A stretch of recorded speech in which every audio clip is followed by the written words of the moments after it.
Yeah, hello family. Welcome to today's episode of Winnie's with.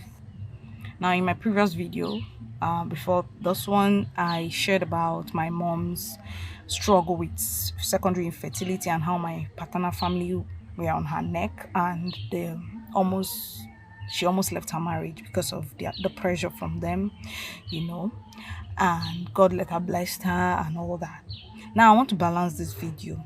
Some women, when they go through similar issues and they are being pressurized, either it might not even be about infertility issue, but there's this rift, there's this when a woman is newly married into a family, it takes time to settle down. You might have haters, among your husband's family, and you might have heard one or two comments, and over time you don't let go. Some women don't let go, they hold on to it, they pass it on to their children, they indoctrinate their children to hate the woman or the man, their aunties, their uncles, their grandparents, whoever might have said something or done something to them in the early stage of their marriage. They don't let go, they indoctrinate their children, they sow that seed of hatredness and grudge into their children, and the children grow with it.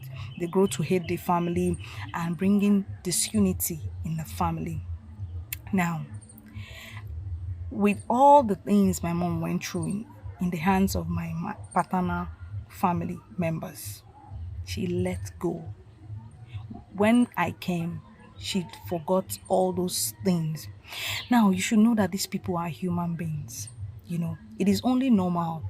It takes someone who has the spirit of God to endure, to wait. It takes exposure too for someone to actually tolerate. If you can imagine the grandparents of those days, it takes a lot to tolerate and understand with someone who is going through infertility. If you have a mother-in-law or a family-in-law that understands and bear with you, you are very lucky. But if you don't, you should also understand them, that they are also humans and they are not perfect. And most of the time, they do these things out of ignorance. You understand? Now, when God finally blesses you, you let go.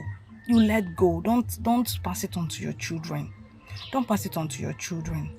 You know, in as much as I know about my own story and how my mom just shared it, so she didn't share it out of hate, a place of hate.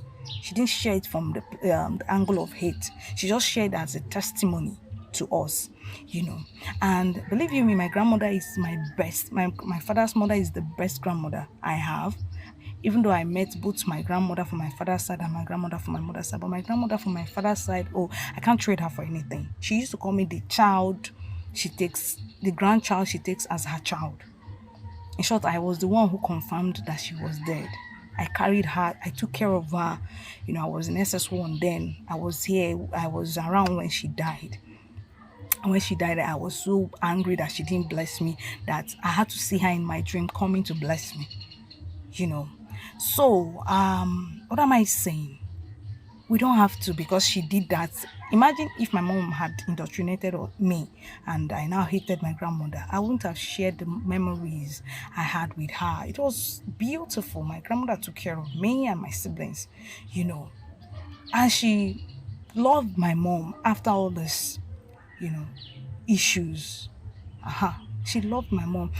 It got to a point when, after me, my mom started giving birth to children easily. And my dad was like, oh no, he doesn't want any more. My mom had to come to meet my grandmother and tell her what's on ground. And my grandmother, she's a no-nonsense woman. She called my father to order.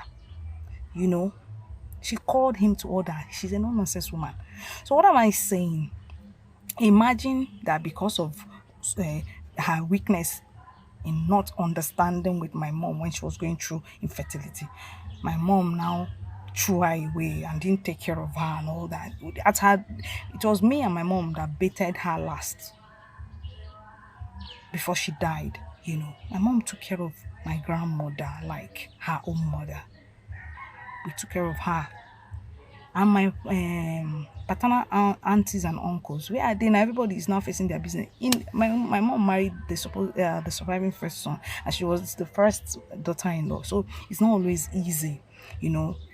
for someone to be the first daughter-in-law where the siblings are still growing up. Everybody will have one thing or the other to collect from their big brother and all that. But they survived that. It was not easy. It even affected us, the children, but we still survived it. We survived it. We didn't get the best of everything because my dad had to share to train and cater for his siblings. But when it was time, all those things, all those burdens went away. So please, let us learn to love. When God blesses you, please let go of, forgive and forget those who who said things, who fought against you when you were going through those things. They didn't understand. They are ignorant. They're ignorant. And remember, we wrestle not against flesh and blood. Satan will always influence people's mind and thoughts to attack you. You can't run away from that. If Peter can be used to influenced by Satan to talk to God, Jesus, and Jesus had to say, "Be gone, flee from me, Satan." Then, my dear, who are you not to be influenced? And are you even perfect? Are you perfect? Have you not been used in one way or the other to gossip, to say something? So, nobody is perfect. We are not perfect. We've hurt other people, knowingly or unknowingly. Let's learn to live in peace, harmony, and love, and let's learn to forgive when people do things. Now, that I say you should forgive and forget doesn't mean you should not be smart. The Bible says we should be gentle as dove and smart and wise as a serpent. There are some people. My dad once called somebody my bane. There are some people that are your bane. They are always on your matter. And anywhere you are, if you are with them there, you will always be in trouble. So those kind of people, you just give them, long rope. Stay away from them while loving them. Stay away, don't. All right, family. I love you with the love of Christ. Remain blessed, please. And let love lead.